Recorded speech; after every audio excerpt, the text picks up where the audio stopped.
Daba aynu dib ugu laabanno taariikhda dhow ee murankan iyo sida aynu ku soo gaarnay marxaladda aynu haatan marayno. Bishii Maarso 1996 Kenya waxay qaramada midoobay u gudbisay khariirad muujinaysa xuduudeeda aagga dhaqaalaha ee badda. Bishii Juun 2005 Kenya waxay mar kale go'aan madaxweyne ku xaqiijisay xuduudeeda badda, iyadoo xilligaasi xariiqa badda ka dhigtay meesha ay xilligan ku doodayso inuu marayo. Waxay sidoo kale ku xaqiijisay mar labaad aaggeeda dhaqaalaha ee badda. Bishii Oktoobar 2008 ergeygii xilligaasi qaramada midoobay Axmed Walad Cabdalla ayaa gacan ku siiyey Soomaaliya diyaarinta xogta ay Soomaalidu u baahan tahay si ay iyaduna dhinaceeda xogta ugu gudbiso qaramada midoobay ka hor xilliga kama dambeynta ee loo qabtay oo ahaa 13 May 2009. Bishii Abriil 2009 Soomaaliya iyo Kenya waxay kala saxeexdeen is-afgarad ama MOU. Bishii Juun 2009 Kenya waxay heshiiska MOU-da uga diiwaangelisay qaramada midoobay inuu yahay heshiis caalami ah. Bishii Agost 2009 baarlamaanka Soomaaliya ayaa diiday is-afgaradka ay kala saxeexdeen Kenya iyo Soomaaliya. Cabdiraxmaan Xaaji Aadan Ibbi waxa uu xilligaasi ahaa wasiirkii kalluumaysiga iyo kheyraadka badda ee dowladdii ku-meel gaarka ahayd, waxaana uu ka mid ahaa wasiirada gacanta ku hayay diyaarinta xogta xuduudda Soomaaliya ee dhinaca badda.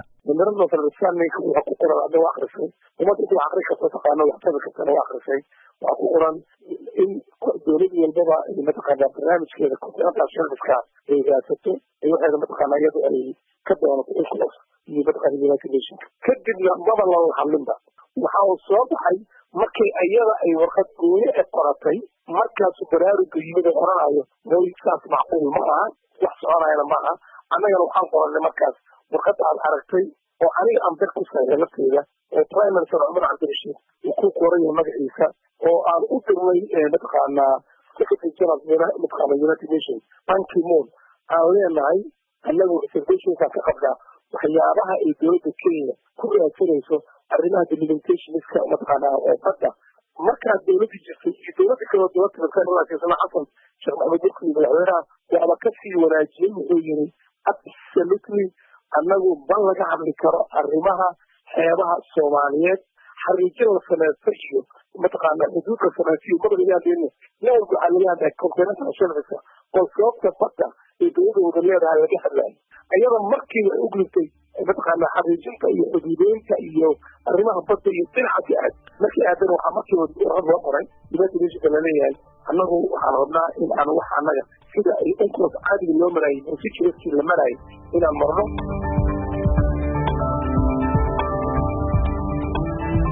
dacwaddan waxaa xareysay dowladda Soomaaliya 28 bishii Agost 2014 kadib markii wadahadaladii labada dhinac u dhaxeeyay ay guuldarraysteen.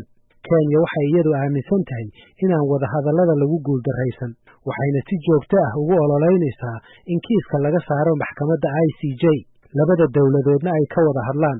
doodda Soomaaliya ee xuduudeeda waxaa rasmi ahaan loogu gudbiyey maxkamadda ICJ 13 bishii Juulaay 2015. Kenya ayaa markaasi kadib diidmo ka keentay in maxkamaddu ay dacwaddan qaadi karto, waxayna diidmadeeda rasmi ahaan u gudbisay 7 bishii Oktoobar 2015.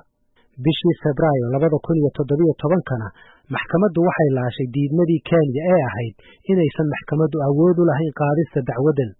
xilligaasi kadibna maxkamaddu waxay muddaysay dhageysiga oo ay ka dhigtay inta u dhaxaysa 9 ilaa 13 Sebteembar 2019.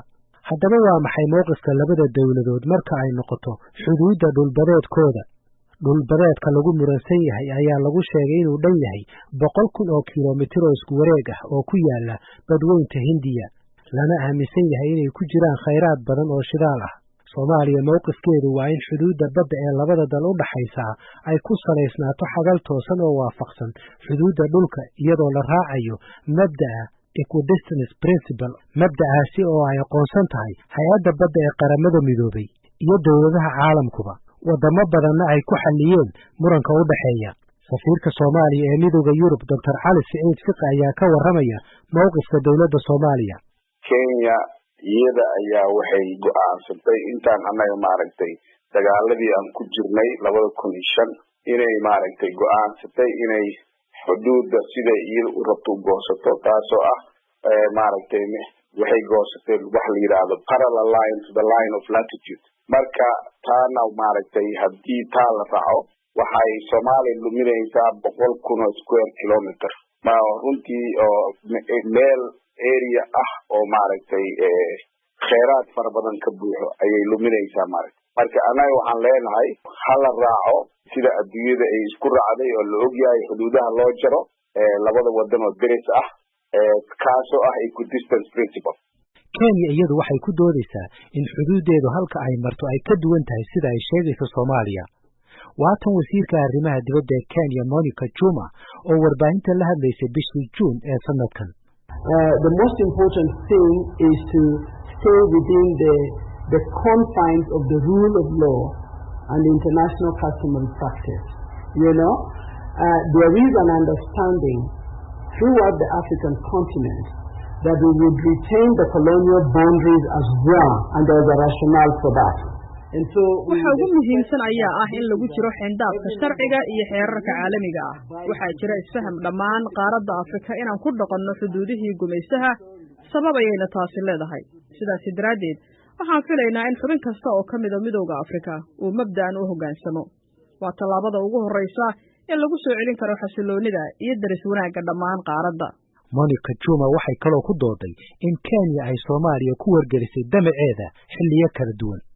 It is important to note that on 3 occasions, in 1979, in 2005, in 2009, Kenya muhiima in hoosta laga xariiqo in 3 jeer oo kala ah 1979kii 2005kii iyo 2009kii Kenya inay ku wargelisay Soomaaliya xuduudeeda badda sida uu yahay oo ah loolka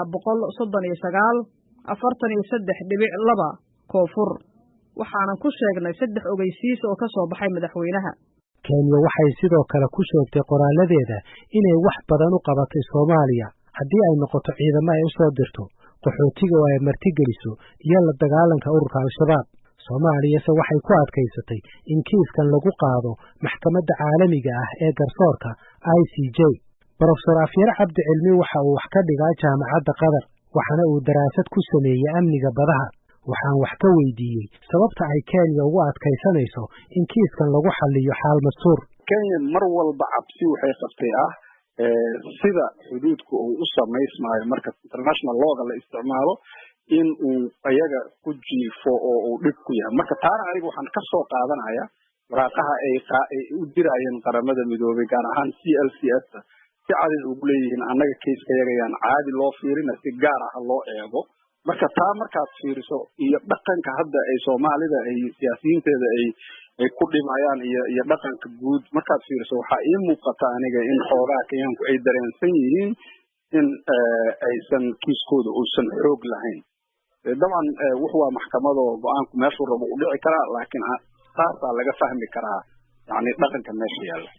waxaan rabay Haarun markaad dib u raacdo Soomaaliya xilligii dowladdii militarigu jirtay wixii caalamka markaas ka dhacaya ayaga iyo Kenya waa ay iska agda dhawaayeen xagga capacity-ga iyo xagga xataa maaragtay inkastoo Kenyaanku mararka qaar ay hadda waxaan EEZ-ka la isticmaalaba ayaga keenay la yiraahdo haddana fikirka ayaga keenay haddana saasay tahay waa la iska agda dhawaa tababarada marka jaamacadaha maritime experts ka tababara annagana dad baan u dirsan jirnaa ayaguna dad baan u dirsan jireen waan aad baan iskaga agna dhaweyn laakiin annaga waxaan hawada ka maqannahay muddadaas dheera marka waxay keentay inaan khibradii intii jirtayna aan weyno in cusubna ayna noo soo bixin. waxaan rabaa keliya inaan hadda kuugu daro TLCS markii ay Kenyaanku u gudbinayeen case-kooda waxay codsadeen in case-kooda la dedejiyo waxayna ku sababeeyeen khubarada ay haystaan inay ama ka duqoobi karaan ama ka dhiman karaan oo ay waayi karaan. sidaa daraadeed khubaradaas darteed case-kooda in la dedejiyo warqad saasay ugu qorayaan. yani annaga runtii waxaynu hadda sidii la rabay ma aha waana la garan karaayo guud ahaan stateki iyo state buildingkiya meel hoose oo bilow ah jooga.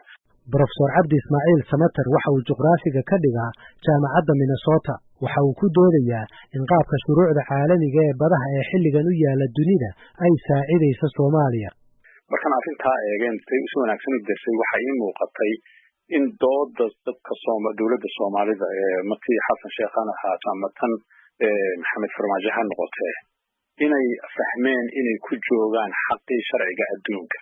dowladda Kenya waxa weeyaan waxay og tahay haday mesela marka iyadu eegtay xataa khariidada u dhaxaysa xalanka u dhaxeeya Tanzania iyo Uganda wuxuu u dadban yahay siday ka Soomaalida waxay doonaysaa in loo dadba xadka Kenya iyo Soomaaliya badda u dhaxeeya. ta Mozambique waa sidaas leeg, ta South Africa waa sidaas leeg, ta Morocco iyo Mauritania waa sidaas leeg, Europe hadda saacadina waa sidaas leeg. marka dowladda Kenya waxay fahamtay in gorgortan hadii la kalo dowladaha Soomaalida ay yihiin maqaar saar intooda badan inay laga yaabo inay ka gashan karto oo wax ka heli karto iyadoo madaxa u salaaxa soole walaalayna dadka Soomaaliduna markay fahmeen waa ku dowladii maxay leeyeen Umar Cabdirashiid iyo Kooriye watii aad loogu kacay. marka waxay dowladda Soomaalida ugu adkaysatay waxa weeye haday ka baxaan sharciga caynkaas ah ay dadka Soomaaliduna fahmeen inay diilo weyn iyo kan u keeni doonto wadankan u keeni doonto. dowladda Kenya waxay fahamsantay haday gorgortan gasho oo la yiraahdo in isku tanaasulno inay wax waxeegi ka badan heli karto. taas ayaa keentay marka inay doonto in laga soo saaro maxkamadda oo dood fara badan iyo xoog fara badan geliso looyara ay qabsato. ninka waxa la sheegaya ilaa 25 ilaa 30 milyan oo dollar inay ku bixisay inay Mareykan iyo Europe waxay dhaxgasho ku tiraahdo arrintan waxaan doonaynaa in laga soo saaro waayo iyada waxay leedahay ku khasaari maysi watii loo oran jiray Soomaalida dagaaladii markay dhaceen ku qabso ku qadi maysi. Kenya marka maanta waxay joogtaa ku qabso ku qadi maysi walaal.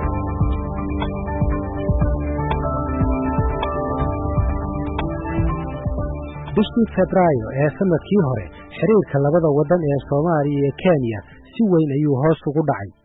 waxay ka dambeysay markii Soomaaliya ay shir ku saabsan shidaalka ku qabatay magaalada London, kadibna ay Kenya ku eedeysay Soomaaliya inay xaraashtay shidaalka dhulkeeda.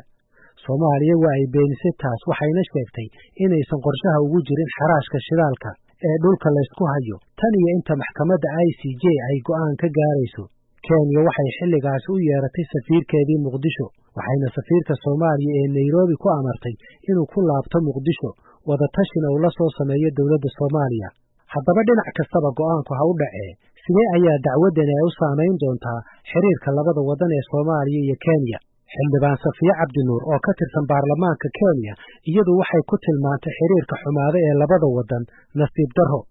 horta waa nasiib darro ayaan darro weeyaan waxaan haysato waayo Soomaaliya Kenya aad u istaagtay dhibaato fara badan ee Soomaaliya soo martay hooyo iyo aabe u noqotay bulshada Soomaaliyeed iyo ummadda Soomaaliyeed wadanka Kenya. marka horta inay xiriirka la kharibo oo lagu tunto horta waa nasiib darro. anaka haddaan nahay ummadda Soomaaliyeed oo Kenyaanka ah waxaan rajaynaynaa oo ku faraxsanaa waqti kastaba dadka walaalaheena in xiriir wanaagsan inuu naga dhaxayo waqti kastaba iyo mar kastaba. laakiin intan dambe hadda xiriirka xumaanayo aniga haddaan nahay gabadha Soomaaliyeed oo codka ku soo gashay doorashada codka ku soo gashay waxaan rajaynayaa oo ilaahayna ka baryayaa horta inuu xiriirkeena fiicnaa noo soo noqdo. waxaan ka rajaynaynaa inaan ku dadaalno wanaag inuu noo soo noqdo. laakiin waxay noqotay Kenya waxay aragtaa inay aad u dadaashay wax badan samaysay ummadda Soomaaliyeed wax badan usoo qabatay mise ha noqdaan markay soo qaxeen mise ha noqdaan inta hadda ku leh meel kastoo Kenya la degan yahay bulshada ku leh maaragta raasamaal fara badan jirteen waa ummadda Soomaaliyeed weeyaan. marka inaan hadda qol kicino mise dhibaato kicino mise xiriirkeena qadibno aad iyo aad bay nasiib darro u noqonaysaa. Dr. Cali Siciid Fiqi safiirka Soomaaliya ee midowga Yurub waxa uu leeyahay sida uu noqonayo xiriirka Soomaaliya iyo Kenya waxa uu ku xiran yahay Kenya lafteeda, waxaana uu ka cabsi qabaa inaysan Kenya u hoggaansami doonin go'aanka maxkamadda. Kenya way caddaysatay inaysan u hoggaansameyn go'aanka wax ka soo baxay meesha, marka taa hadda muran kama jiro. marar badan ayay sheegtay oo maaragtay ama joornaaladooda ay soo qoreen ama madaxdooda ay ku wada hadleen, marka taa way caddahay inaysan maaragtay u hoggaansameyn. siduu noqonaa xiriirka Soomaaliya Kenya xukunka uu u dambeeyay kadib taa wuxuu ku xirnaanayaa Kenya ku xirnaanayaa Soomaaliya hadda daandaansi weligeed ma sameynin diyaarna wuu hayray daandaansi samayso laakiin ma ogolaanayso in maaragtay dhulkeedii la iska qaato